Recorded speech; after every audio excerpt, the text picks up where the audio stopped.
ملعوبة داخل منطقة البلد بالراس، يا سلام! منزلة أول أهداف المباراة بالراس، استغل الكرة كما ينبغي في الدقيقة العاشرة. منزلة براسية بعيدة تحرك أنصار المولودية فوق المدرجات. قدم قهوة الضيافة المولودية لنادي باردو باكرا في الدقيقة العاشرة، وفرحة الأنصار وعناصر المولودية بهذا الوصول في الربع ساعة الأول. سنشاهد هكذا كانت سرق نفسه منزلة أمام المدافعين ورغم الرقابة ضرب الكرة كما ينبغي بالرأس، رأسية خلفية قوية راحت مباشرة إلى الزاوية الصعبة، إلى الزاوية البعيدة للحارس فرلاحي فري. طلب الكرة، يوقف كرة، يلعبها داخل منطقة العمليات، يحولها بالراس، يا سلام!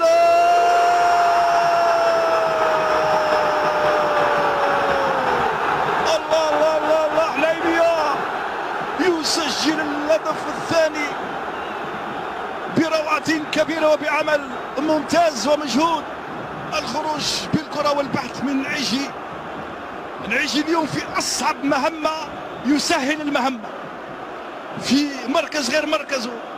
سنشاهد ماذا حدث. حليمية يسجل الهدف الخامس له في الرابطة المحترفة بطريقة رائعة. كبري تحويل بالراس من بوراس، وصلت الكرة لحليمية بقوة كبيرة في الزاوية 90 في العارضة. من هناك انتظر وسدد بقوة، ورغم التماءات الحارس فراحي لم يتمكن من الوصول إلى الكرة وإخراج الكرة. كانت قوية حليمية بقوة كبيرة، يسجل الهدف الثاني للمولودية. حاول الوصول لكنها كانت قوية وبرت وهزت الشباك، وفرحة حليمية والأنصار. حليمية الذي يسجل الهدف الخامس له بالمناسبة، 2 مقابل شيء. العمل تعود الكرة لإياد الحاج في محاولة لنادي باردو، تغطية دفاعية مباشرة من غزالة، يتفوق يلعبها مع الحارس موسوي، صعبة.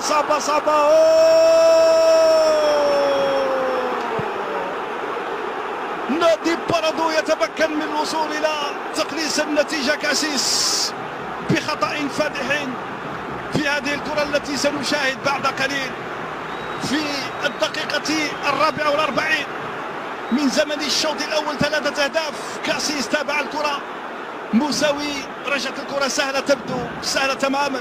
بعد ذلك الخطأ من الحارس موسوي، المتابعة هي بالعرض البطيء، وضعية صعبة، تعثر، وكاسيس يوصل مباشرة ويكمل العملية ويضع الكرة في شباك الحارس. نعم، وصل كاسيس بالكرة وسجل في مرمى ربيع تماس للمولودية. كبري وزوكرانا ومحاولة الدخول، يميل أحيانا زوكرانا.